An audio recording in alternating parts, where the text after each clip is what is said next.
और पाकिस्तान में जो फीमेल में सबसे कॉमन कैंसर है वो ब्रेस्ट कैंसर है। जी। एक महतात अंदाजे के मुताबिक पूरी दुनिया में तकरीबन हर साल 2.6 मिलियन जो फीमेल्स हैं उनको ब्रेस्ट कैंसर होता है और 2.6 मिलियंस में से 6.5 लाख फीमेल्स की डेथ हो जाती है ब्रेस्ट कैंसर की वजह से। अगर हम इनको देखें ओवरऑल रिस्क हो तो हर 8 में से 1 फीमेल को ब्रेस्ट कैंसर हो रहा है। हर 8 में से 1 फीमेल को हो रहा है। ब्रेस्ट कैंसर हो रहा होता है। हम्म, और ब्रेस्ट कैंसर के हवाले से जो सबसे अहम बात है कि वो कौन-सी अलामतें हैं कि जिनको अगर कोई फीमेल महसूस करे तो उसे अपने डॉक्टर से रजू करना चाहिए। जी। तो ब्रेस्ट कैंसर के हवाले से सबसे जो अहम अलामत है वो तो ये है कि आपकी ब्रेस्ट में या आर्मपिट में या ये जो कॉलर बोन है इसके नीचे अगर कोई भी लंप आपको फील होता है जो कि वर्जिश कर रहा है, यानी कि सादा अल्फाज में मैं अगर ये गिल्टी बताऊं कि अगर आपके बगल में, ब्रेस्ट में ब्रेस्ट में और या ये ये collar collar bone bone, clavicle के नीचे जी आपको कोई गिल्टी महसूस गिल्टी हो रही महसूस होती है जो कि सहत है, है। पेनलेस है, हम्म, फिक्स है हाँ, और मोबाइल नहीं है, तो जी। आप अपने डॉक्टर से ज़रूर रुजू करें। और साइज बढ़ रहा है उसका। साइज़ उसका बढ़ रहा है और वो स्पॉन्टेनियसली अपीयर हुई है। इसके अलावा जो बाकी अलामत हैं कि ब्रेस्ट जो है उसकी पूरी की सोज़श हो गई है या फिर ब्रेस्ट जो है उसकी स्किन जो है उसकी डिम्पलिंग हो गई है। डिम्पलिंग हम कहते हैं कि जैसे ऑरेंज पील नहीं होती, जी, जी, ये जी। पंजाबी में इसको शायद कहते हैं कि स्किन जो है अंदर की तरफ चली गई है, अच्छा, टोए से बढ़ गई। अच्छा। ठीक है? स्किन की डिम्पलिंग हो गई है या निपल रिट्रैक्शन हो गई है। जी, जी, निपल नॉर्मली बाहर की तरफ होता है, निपल अंदर की तरफ चला गया, जी। निपल के ऊपर क्रैक्स हैं, डिस्चार्ज यानी होना कि शुरू हो गया है। आपके ब्रेस्ट का जो निप्पल है, कुछ बातें मजबूरन हमें थोड़ा नेग्ट करनी पड़ती हैं, वाज़ेह करनी पड़ती है ताकि लोगों को समझ आ सके कि जो ख़वातीन का ब्रेस्ट का निप्पल है, अगर वो अंदर को चला गया या उसमें क्रैक्स आ गए या उसमें से कोई मवाद निकल रहा है, तो दैट इज़ अलार्मिंग, ये खतरे की दैट इज़ अलामत एन है। Alarming sign. जी, उसके अलावा जो बाकी साइन्स और सिम्पटम्स होते हैं ब्रेस्ट कैंसर के, वो डिपेंड करते हैं कि डिज़ीज़ कितनी स्प्रेड की है। हुँ, अगर ये जो हमने अलामतें डिस्कस की, ये सिर्फ़ ये है कि लोकलाइज़्ड डिज़ीज़ है। जी, अब अगर डिज़ीज़ स्प्रेड करती है, बोन्स में चली जाती है तो पेशेंट को बोन पेन्स होंगी, लंग्स में जाती है तो पेशेंट को शॉर्टनेस ऑफ ब्रेथ होगी, कफ होगी, रिज़ॉल्व नहीं हो रही होगी, जी। अनएक्सप्लेन्ड वेट लॉस हो रहा होगा, hmm, unintentional and unexplained weight loss, fatigue रहेगी, अच्छा। टायर्डनेस। अच्छा, इसको अगर फिर मैं सादा ज़ुबान में बताऊँ कि अगर आपकी गिल्टियाँ मौजूद हैं और गिल्टियों ने आपको तकलीफ़ नहीं दी, हुँ। लेकिन आपका वज़न गिर रहा है, आपको थकावट हो रही है, आपकी हड्डियों में दर्द हो रहा है, तो मतलब ये कि बीमारी आपके ब्रेस्ट में थी, अब वो फैल के आपकी हड्डियों में चली गई। जी, इसी तरह अगर ब्रेन में चली जाती है तो पेशेंट हेडेक के साथ, हुँ, वॉमिटिंग के साथ, हुँ, ब्लरिंग ऑफ विजन के साथ, हुँ, ड्राउज़ीनेस के साथ प्रेज़ेंट करते हैं। अच्छा। अच्छा, इसमें डॉक्टर साहब सबसे जो ख़तरनाक बात ये है कि वो हमारी एक कल्चर, एक ट्रेडिशन है कि ख़वातीन चूँकि शर्म-ओ-हया का एक पैकर हैं हमारे हुँ। माशरे में, अल्लाह ताला ये हमारी रवायत सलामत रखे।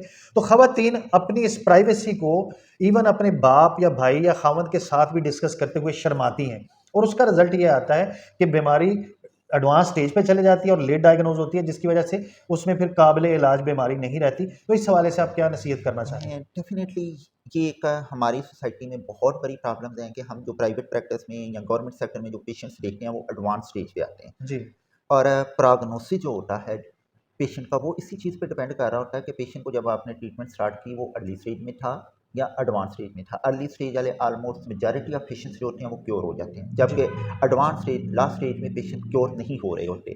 तो यहाँ पे पेशेंट को बहुत ज़्यादा एजुकेट करने की ज़रूरत है कि take it as a disease. हुँ, ये भी जैसे दूसरी बीमारियाँ इसको भी दूसरी एक बीमारी के तौर पे लें और जो मैंने अलामतें बताई हैं इनमें से अगर कोई भी अलामत हो तो फ़ौरन अपने डॉक्टर से रुजू करें। और दूसरा अगेन मैं वही बात कहूँगा कि अगर 20 साल या इससे ज़्यादा आपकी उम्र है जी, तो आप हर फीमेल को ये पता होना चाहिए, ये हमारा भी फ़र्ज़ बनता है कि हम हर फीमेल को एजुकेट करें कि वो अपनी ब्रेस्ट एग्ज़ामिनेशन करना जानती हो और जी। वो अवेयर हो अपनी ब्रेस्ट से कि हुँ, उसकी ब्रेस्ट में कोई लंप या कोई इस तरह की चीज़ तो नहीं है। हुँ, और अगर कोई है तो वो फ़ौरन अपने स्पेशलिस्ट से रुजू करे ताकि वो उसको आइडेंटिफ़ाई कर सके कि इसका काज़ क्या है, इसकी नेचर क्या है, ताकि खुदा न खास्ता अगर ब्रेस्ट कैंसर है हुँ। तो वो अर्ली डायग्नोज़ हो सके और अर्ली ट्रीट हो सके ताकि रिज़ल्ट्स ज़्यादा अच्छे हों, ट्रीटमेंट सक्सेसफुल हो। अच्छा, इसमें ये बताइएगा कि अभी जो आपने स्टैट बताया कि हर 8 में से 1 औरत को हर ये आदमी बीमारी है। को अच्छा, ये इस वक़्त पाकिस्तान में अगर मैं ये पूछूँ कि पाकिस्तान में इसका लोगों को ये गारंटी चाहिए कि मुकम्मल इलाज है अर्ली स्टेज पे? डेफ़िनेटली आज ब्रेस्ट कैंसर जो है, ब्रेस्ट कैंसर के अलावा जो बाकी भी मेजॉरिटी ऑफ कैंसर्स हैं, उनकी कंप्लीट ट्रीटमेंट, मुकम्मल इलाज हमारे यहाँ मौजूद है। इवन लेटेस्ट जो कि इस वक्त बाकी दुनिया में हो रहा है वो सब कुछ हम यहाँ पे भी कर रहे हैं और पाकिस्तान में और बहुत सारी जगहों पे भी वो ट्रीटमेंट्स अवेलेबल है। अब जहाँ तक बात करते हैं क्योर की कि जी क्या पेशेंट हमेशा के लिए ठीक होगा कि नहीं होगा, वो एक्चुअली बहुत सारे फैक्टर्स पे डिपेंड कर रहा होता है कि पेशेंट किस स्टेज पे आता है, पेशेंट को जो कैंसर है उसकी टाइप कौन सी है, पेशेंट जो है उसका ओवरऑल परफॉर्मेंस स्टेटस कौन सा है, और फिर पेशेंट के सोशियो इकोनॉमिकल स्टेटस क्या है कि क्या वो ट्रीटमेंट्स अफोर्ड भी करता है, उसने कौन सी ट्रीटमेंट ऑप्ट की है। तो इन फैक्टर्स पे डिपेंड कर रहा होता है कि क्या वो क्योर होगा कि नहीं होगा। क्योर हम तब कहते हैं कि जब हम किसी पेशेंट को कैंसर के लिए ट्रीट करते हैं जी और कैंसर खत्म हो जाता है और पेशेंट जो है वो ट्रीटमेंट फ्री हो जाता है और जी हम लेबल कर देते हैं कि जी अब ये कैंसर वापस नहीं आएगा। ऐसा कहना तो बहुत मुश्किल होता है कि ये कैंसर वापस नहीं आएगा, लेकिन जो अर्ली स्टेज वाले केसेस होते हैं, स्टेज 1 होता है, स्टेज 2 होता है या इवन स्टेज 3 होता है कि जहाँ पे 5 ईयर्स जी डिजीज़ फ्री पेशेंट के गुजर जाते हैं तो वो यूजुअली पेशेंट जो है क्योर हो चुके होते हैं। ज़रूर अदरवाइज़ जब हम एडवांस स्टेज की बात करते हैं, स्टेज 4 की बात करते हैं, तो वहाँ पे क्योर तो पॉसिबल नहीं होता। लेकिन इसका मतलब ये नहीं होता कि इलाज नहीं है, इलाज है, लेकिन वहाँ पे रिमिशन होगा। रिमिशन का मतलब ये है कि जब आप कैंसर की ट्रीटमेंट स्टार्ट करेंगे तो पेशेंट रिस्पॉन्ड करेगा कैंसर ट्रीटमेंट को और पेशेंट जो है उसकी डिजीज़ खत्म हो जाएगी, कंट्रोल हो जाएगी, जी जी पेशेंट डिजीज़ फ्री हो जाएगा। जी लेकिन वो पेशेंट कभी भी ट्रीटमेंट फ्री नहीं होगा। हमेशा सम हम्म सॉर्ट ऑफ फॉ- treatment depending upon molecular biology and other factors वो फॉलो अप पे ट्रीटमेंट रहना लेते चाहिए हैं। उसे, बिल्कुल। फॉलो अप पे सो रहना तो चाहिए। सो इलाज डेफिनिटली मुमकिन है। अच्छा डॉक्टर साहब, इसमें थोड़ा सा ऐड कीजिए कि ए, बहुत सारे लोग, ये हमारे कल्चर का एक सेटबैक है कि लोग ज़ात में शादी करने के हवाले से जोड़ ना मिलने की वजह से बच्चियों की शादियां लेट कर देते हैं। बच्ची की शादी का लेट होना, उसमें उसका माँ बनना, पिछली उम्र में लेट माँ बनना, इस बीमारी को जन्म देता है। बिल्कुल, ब्रेस्ट कैंसर की बहुत सारी किस्में होती हैं, उनमें से एक hormone receptor positive breast cancer होता है। जो hormone receptor positive breast cancer होते हैं, उनका रिस्क इंक्रीज़ कर जाता है अगर कोई फीमेल 30 ईयर तक माँ नहीं बनती हाँ या जी, अपने बच्चों को ब्रेस्ट फीड नहीं कराती। करती। क्योंकि जो ब्रेस्ट की फाइनल डेवलपमेंट है और मैच्योरेशन है, वो फीमेल के माँ बनने के बाद और ब्रेस्ट फीड कराने के बाद होती है। हम्म और वो फीमेल जो कि 30 से पहले माँ बन चुकी होती हैं और अपने बच्चों को ब्रेस्ट फीड करवाती हैं, तो ये दोनों जो फैक्टर हैं वो प्रोटेक्टिव रोल प्ले करते हैं अगेंस्ट ब्रेस्ट बस। कैंसर। और इसमें अर्ली एज में शादी करना नुकसानदेह तो नहीं है? नहीं, अर्ली एज में जो अगर किसी फीमेल की शादी हो जाती है तो ब्रेस्ट कैंसर के हवाले से उसका कोई कि हर कोई 8 में से 1 औरत को ब्रेस्ट कैंसर हो रहा है।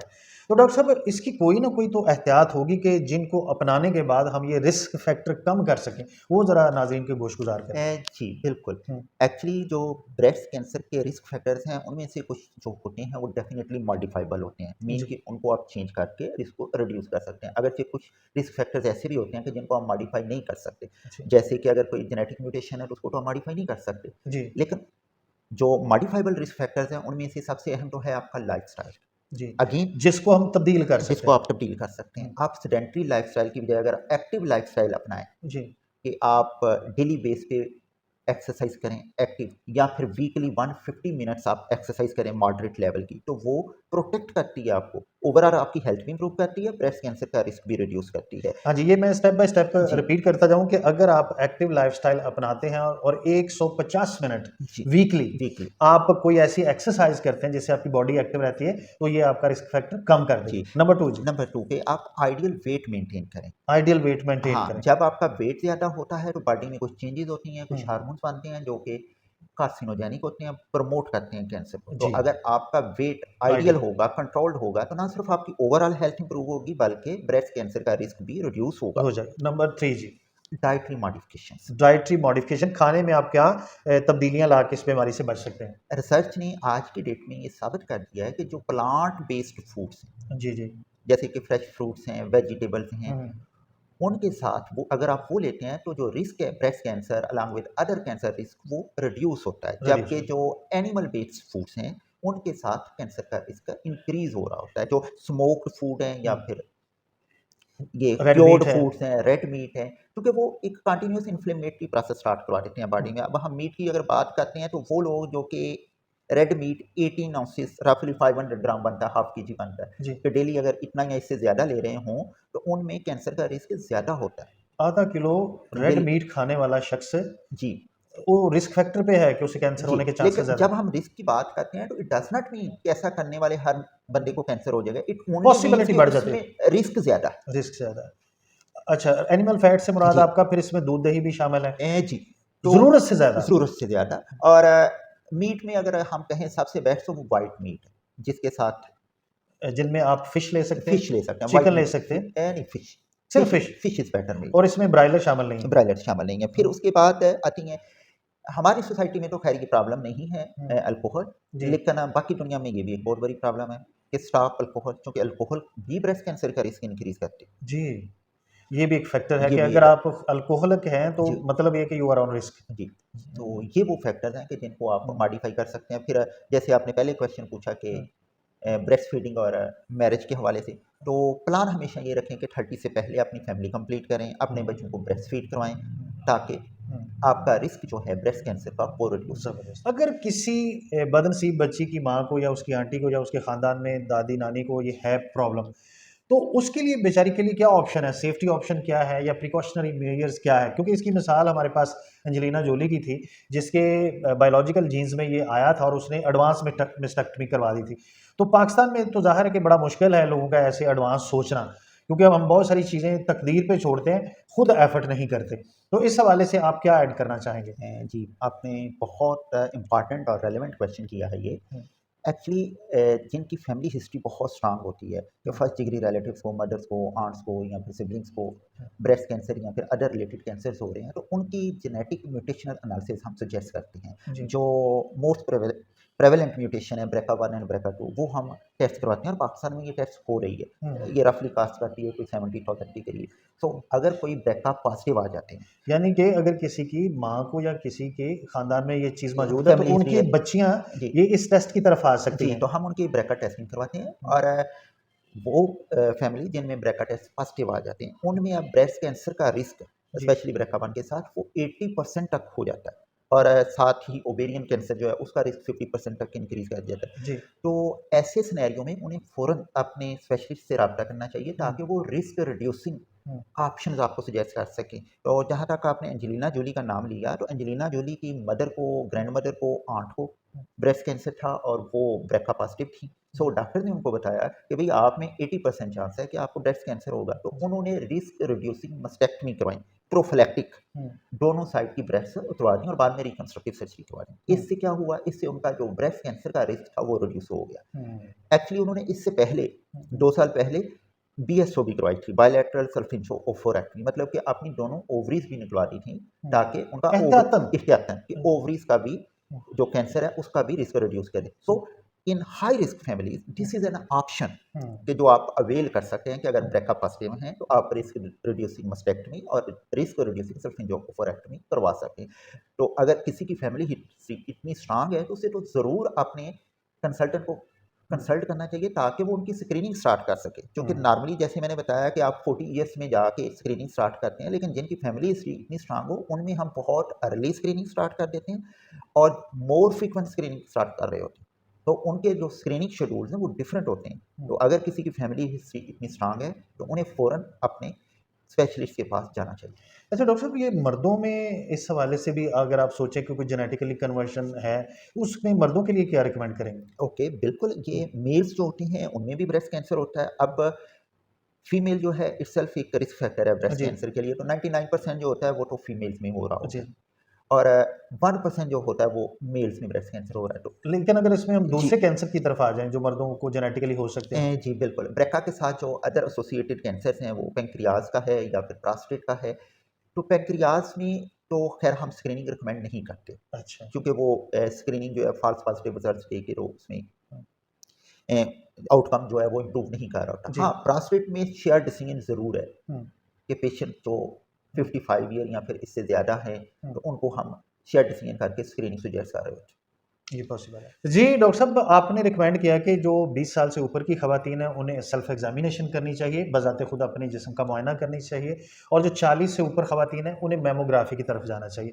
तो इसका एक्चुअल फ़ायदा क्या है कि अल्टीमेटली जो लोग ये रिस्क लेते हैं, अपने ज़हन के ऊपर ये बोझ सवार करेंगे, उनको क्या फ़ायदा होगा इसका? ओके, ये बहुत इम्पोर्टेंट और रेलेवेंट क्वेश्चन है। हुँ, एक्चुअली यही वो चीज़ है जिस पे हम अक्टूबर के मंथ में ज़्यादा से ज़्यादा एम्फेसाइज़ करना चाहते हैं। जी। क्योंकि जो ब्रेस्ट कैंसर है उसका जो प्रोग्नोसिस है वो इस बात पे डिपेंड करता है कि आप किस स्टेज पे पेशेंट को ट्रीट कर रहे हैं।